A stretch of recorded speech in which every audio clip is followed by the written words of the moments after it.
शुभ मंगल हो, शुभ मंगल मंगल मंगल हो, शुभ मंगल हो, शुभ मंगल हो, शुभ मंगल मंगल मंगल हो, नभ मंगल हो, जल मंगल हो, नभ मंगल हो, जल मंगल हो, धरती का कण कण मंगल हो, धरती का कण कण मंगल हो, शुभ मंगल हो, शुभ मंगल हो, शुभ मंगल मंगल मंगल हो, शुभ मंगल हो, शुभ मंगल हो, शुभ मंगल मंगल मंगल हो, दिन मंगल हो, निशि मंगल हो, दिन मंगल हो, निशि मंगल हो, जीवन का हर क्षण मंगल हो, जीवन का हर क्षण मंगल हो, शुभ मंगल हो, शुभ मंगल हो, शुभ मंगल मंगल मंगल हो, शुभ मंगल हो, शुभ मंगल हो, शुभ मंगल मंगल मंगल हो, तन मंगल हो, मन मंगल हो, तन मंगल हो, मन मंगल हो, श्रम से अर्जित धन मंगल हो, श्रम से अर्जित धन मंगल हो, शुभ मंगल हो, शुभ मंगल हो, शुभ मंगल मंगल मंगल हो, शुभ मंगल हो, शुभ मंगल हो, शुभ मंगल मंगल मंगल हो, मति मंगल हो, गति मंगल हो, मति मंगल हो, गति मंगल हो, मानव की हर कृति मंगल हो, मानव की हर कृति मंगल हो, शुभ मंगल हो, शुभ मंगल हो, शुभ मंगल मंगल मंगल हो, शुभ मंगल हो, शुभ मंगल हो, शुभ मंगल मंगल मंगल हो, शुभ मंगल मंगल मंगल हो, शुभ मंगल मंगल मंगल हो।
गुरुर्ब्रह्मा गुरुर्विष्णुर् गुरुर्देवो महेश्वरः गुरुः साक्षात् परब्रह्म तस्मै श्री गुरवे नमः।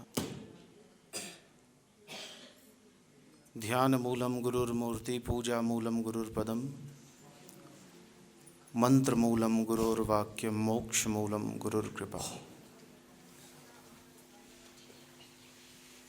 अखंडमंडलाकारं व्याप्तं येन चराचरं तत्पदं दर्शितं येन तस्मै श्री गुरवे नमः।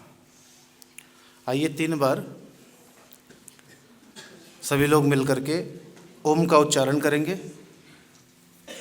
अंगुष्ठ और तर्जनी आपस में मिल जाएंगे। हथेली का पृष्ठभाग घुटनों के ऊपर, मेरुदंड सीधा, श्वास भरना है और ओंकार ध्वनि करनी है।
स्वस्थ। बड़े ही सौभाग्य का विषय है कि हम लोगों को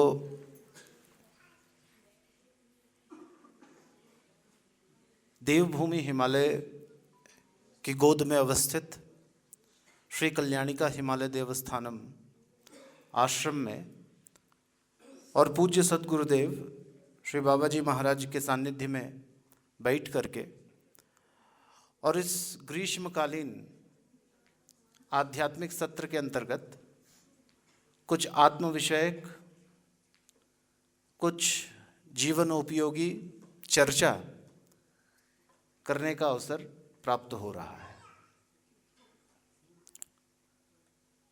हम लोगों ने जो क्रम उठाया था इस चर्चा में, जो प्रथम दिवस जो बात मैंने आप लोगों से निवेदन किया था, जो मैंने आप लोगों के बात सामने समक्ष रखी थी, वो बात थी कि 3 चीज़ें इस संसार में बड़ी दुर्लभ हैं।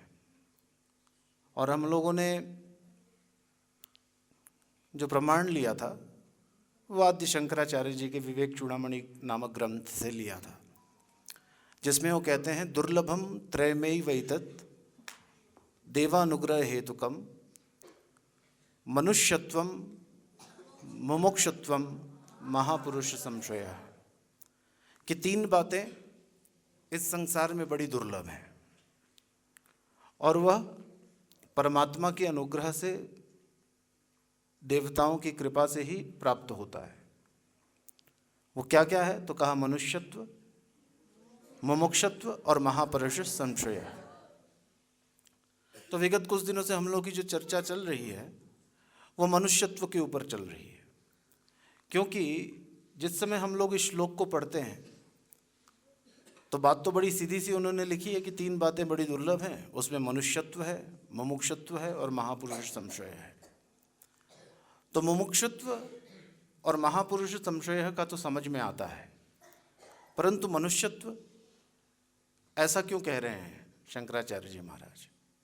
क्योंकि हमको तो मनुष्य का देह मिला हुआ है और इस देह को धारण करके जब हम उस श्लोक को पढ़ते हैं तो लगता है कि ऐसा क्यों कह रहे हैं कि ये बड़ा दुर्लभ है, क्योंकि हमको तो सुलभ हो चुका है, हमको तो ये मानव का ये शरीर मिला हुआ है। तो यहाँ पर हमको अर्थ समझना होगा, आशय समझना होगा। और आशय यह है कि शरीर प्राप्त करना तो वास्तव में दुर्लभ है ही। ये शरीर भी इतनी आसानी से नहीं मिलता। कहते हैं 84 लाख योनियों में भटकने के बाद जीव ये मनुष्य का शरीर प्राप्त करता है। तो ये अपने आप में तो ये कठिन है ही, ये मनुष्य का शरीर प्राप्त करना। परंतु इस शरीर को प्राप्त करने के बाद वास्तव में कहानी वहाँ से प्रारंभ होती है। हमें लगता है हमें मनुष्य का शरीर मिल गया, अब हम अपना जीवन यापन करते रहें किसी न किसी प्रकार से, और वस्तुओं के भोगों के पीछे भागते हुए और अपने जीवन को व्यतीत करें। परंतु वास्तव में जब हम देखते हैं कि इस मानवीय जीवन की उपादेयता क्या है, यह मानवीय जीवन आखिर किन संभावनाओं से युक्त है, और जब धीरे धीरे हम उन संभावनाओं को जानने लगते हैं, अपने भीतर व्याप्त उस पोटेंशियल को देखने लग जाते हैं और थोड़ी थोड़ी बात समझ में आने लग जाती है, तो उसमें फिर हम गहराई से उतरने की स्थिति में आते हैं, जिसको हम लोग साधना कहते हैं। और हमारे भारतीय जीवन पद्धति में साधना, आध्यात्मिक उन्नति, आत्मिक चेतना का विकास, ये सब हमारे भारतीय जीवन पद्धति के अभिन्न अंग रहे हैं। इसका मतलब ये नहीं है कि अरे साधना, अपने आप को जानने की स्थिति, आत्मोपलब्धि, आत्मानुभूति, ये सब बातें तो सिर्फ संतों के लिए हैं, जिन्होंने जीवन का त्याग कर दिया है, संसार का त्याग कर दिया है और जंगलों में रहते हैं, सिर्फ उन्हीं के लिए ये विषय है। ऐसी बात नहीं है, ये प्रत्येक मनुष्य का कर्तव्य है। हमारे यहाँ भारतीय जीवन मूल्यों में ये बात स्पष्ट रूप से बतलाई गई है कि प्रत्येक मनुष्य का ये कर्तव्य है कि वो अपने जीवन में रहते हुए 4 बातों को आत्मसात करे, या कहिए कि 4 बातों को उपार्जित करे, 4 चीज़ों को, और उनको हमारे यहाँ जीवन मूल्य कहा गया, पुरुषार्थ कहा गया। पुरुषार्थ कहते हैं पुरुषस्य अर्थः, कि इस शरीर में आने वाला व्यक्ति जो पुरुष है उसका क्या अर्थ है, इस शरीर में जो प्राणी है उसका क्या अर्थ है, उसने जीवन में उपार्जित क्या किया, उसका जीवन में प्राप्तव्य क्या है। तो उन प्राप्तव्यों को निर्देशित करते हुए हमारे यहाँ नीति निर्धारकों ने, हमारे महापुरुषों ने, मनीषियों ने, पथ प्रदर्शकों ने ये बात बतलाई कि भाई प्रत्येक मनुष्य का ये कर्तव्य है कि वह इस मानवीय जीवन में आने के बाद 4 वस्तुओं का अनुसंधान करे। उसमें पहला बताया धर्म। धर्म का स्वरूप जानना और उसके अनुसार आचरण करना, यह हमारे जीवन में बहुत बड़ा, यह हमारे जीवन का बहुत महत्वपूर्ण लक्ष्य है।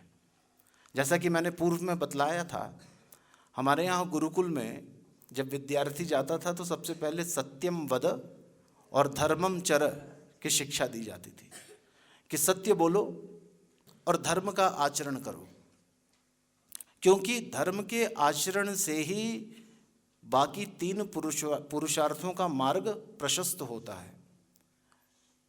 धर्म के बाद आता है अर्थ, और फिर काम, और फिर मोक्ष। ये तीनों अन्य पुरुषार्थ, इन सब का मार्ग प्रशस्त करने वाला जो एक पुरुषार्थ है, जो हमको अपने जीवन में धारण करना ये परम आवश्यक है, उसको हमारे यहाँ धर्म कहा गया। और धर्म का अर्थ है धारणात् इति धर्मः। धर्म क्या है? तो धर्म वह है जिसको धारण किया जा सके स्वाभाविक रूप से। अब आप देखिए, इसका सीधा संबंध हमारे ह्यूमन पोटेंशियल से है, हमारे भीतर व्याप्त संभावनाओं से है। क्योंकि जैसे जैसे हम उस धर्म का स्वरूप समझेंगे, वैसे वैसे हमें अपने भीतर जो संभावनाएं हैं, उन संभावनाओं का दर्शन होने लगेगा। जब तक हम धर्म के आचरण पे, धर्म के मार्ग पे नहीं चलेंगे, जब तक धर्म को अपने जीवन में उतारेंगे नहीं या धारण नहीं करेंगे, तब तक हमें अपने पोटेंशियल के विषय में पता ही नहीं चलेगा। हमें ये पता ही नहीं चलेगा कि आखिर हम में कितनी संभावनाएं व्याप्त हैं। और इसीलिए जो पहली बात है जो मानवीय मूल्यों के विकास में जो पहली बात है, जो पहली सीढ़ी है, वह है धर्माचरण, कि हम धर्म के अनुसार हम अपने जीवन को चलाएं। यदि हम नहीं जानते अपने धर्म के स्वरूप को, अपने धर्म के विषय में, तो हम जानने का प्रयास करें और उसमें थोड़ा सा गहराई से उतरें। और यदि कोई बात समझ में नहीं आती तो हम केवल और केवल शुद्ध रूप से अपने पूर्वजों के, अपने महापुरुषों के, बुजुर्गों के बतलाए हुए मार्ग का अनुसरण करें, जहाँ तक जीवन पद्धति, जीवन शैली की बात आती है।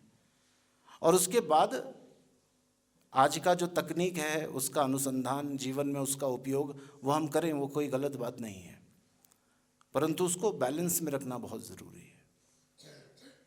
तो मनुष्यत्व, मुमुक्षुत्व और महापुरुष संशय, तो हमको इस मानवीय जीवन में रहते हुए मानवीय गुणों का विकास करना है। और उस मानवीय गुण के विकास में, उन मानवीय मूल्यों के विकास के लिए हमारे यहाँ महापुरुषों ने जो विधा बतलाई वह योग की बतलाई। और जैसा कि मैंने पूर्व में आप लोगों से कहा था कि हम लोग इस सत्र में मन के विषय में चिंतन करेंगे, क्योंकि मन एक ऐसी इकाई है हमारे भीतर, एक ऐसा इकाई के रूप में कार्य कर रहा है जो वास्तव में हमारे समझ में नहीं आता।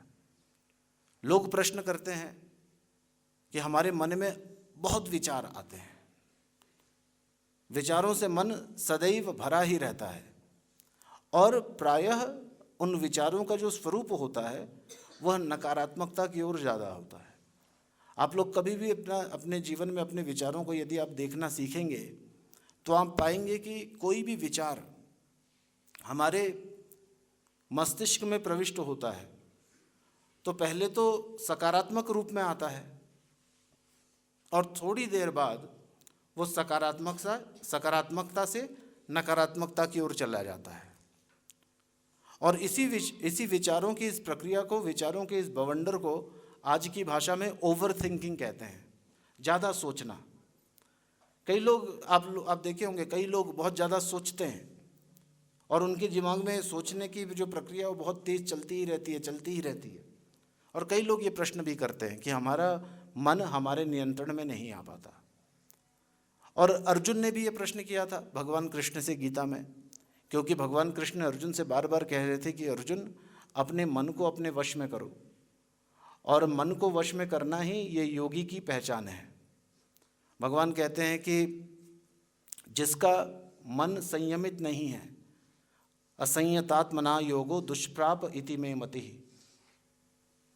कहते हैं कि जो असंयत आत्मा है, जिसके मन में संयम नहीं है, जिसके अपने मन पे नियंत्रण नहीं है, आत्म संयम नहीं है, तो कहते हैं कि उसके जीवन में कभी योग फलीभूत होता ही नहीं। और जब ऐसी बातें भगवान श्री कृष्ण बार बार अर्जुन से कह रहे थे तो अर्जुन कहता है कि भगवान, आप कह तो रहे हैं, परंतु ये वास्तव में क्या संभव है? क्योंकि ये देखा गया है कि मन की जो गति है वो अत्यधिक तीव्र है। इसको भगवान दत्तात्रेय जी महाराज तो कहते हैं, मनोवै गगनांकारम मनोवै सर्वतोमुखम। कहते हैं कि मन का जो आकार है वो गगन के सदृश है। गगन, आसमान, जैसे हम जहाँ जाते हैं हमारे ऊपर वो आसमान हमें ठीक दिखलाई पड़ता है, ठीक उसी प्रकार से हम किसी भी तरीके से अपने मन को पकड़ने का प्रयास करें और हमारा मन हमको वहीं प्राप्त हो जाता है। कहने का तात्पर्य यह है कि जो भी कुछ हम सोचते हैं वो हमारे मन को पहले से ही पता होता है, क्योंकि हम मन के द्वारा ही सोचते हैं। तो ये मन की जो गति है, मनोवै गगनांकारम, कि मन से दूर कहीं जा नहीं सकते, मन से छूट करके कहीं जा नहीं सकते, क्योंकि वो तो आकाश के समान है। जैसे आकाश को छोड़ के नहीं जाया जा सकता, वैसे मन को छोड़ करके नहीं जाया जा सकता। आपने कभी किसी को देखा है जो अपने मन को कहीं छोड़ करके आ गया हो? छोड़ के जाया नहीं जा सकता। हाँ, जैसा पूज्य गुरुदेव कह रहे थे कि एक चीज़ जो मन के साथ की जा सकती है वो है मन का परिष्करण, कि हम मन को धीरे धीरे धीरे, जैसे मैंने कल आपसे कहा था, गीता का ही उदाहरण लेते हुए, शनै शनैरुपरमेद बुद्ध्या धृति गृहीतया आत्मसंस्थम मनः कृत्वा न किंचिदपि चिंतयेत। कहा शनै शनै, धीरे धीरे। 5 बातें विद्यार्थियों जीवन में बड़ी धीरे धीरे होती हैं। कहते हैं शनै पंथा, शनै कंथा, शनै पर्वत लंघनम, शनै विद्या, शनै वित्तम, पंचैतानि शनै शनै। कहा शनै पंथा, कि जब आप किसी नए मार्ग में जा रहे हो तो आपको धीरे धीरे चलना चाहिए। शनै पंथा, उसमें जल्दीबाजी नहीं करनी चाहिए, क्योंकि आप किसी नए मार्ग में जिसमें आपका परिचय नहीं है, जिस मार्ग से, उसमें आप जल्दीबाजी करेंगे तो कहीं ना कहीं दुर्घटना घटने की संभावना रहती है। शनै पंथा, शनै कंथा, वो जो लोग सिल के कपड़े का वो बनाते हैं, एक एक धागा पिरो के, उसमें समय लगता है, उसमें जल्दबाजी करेंगे तो मामला सीक्वेंस जो है वो गड़बड़ा जाएगा। शनै पर्वत लंघनम, कि पहाड़ की, जब आप किसी पहाड़ में आप चढ़ रहे हो तो उसमें धीरे धीरे अपनी एनर्जी को कंजर्व करते हुए चढ़ना चाहिए, नहीं तो you'll run out of energy very soon, और फिर चढ़ना मुश्किल होगा।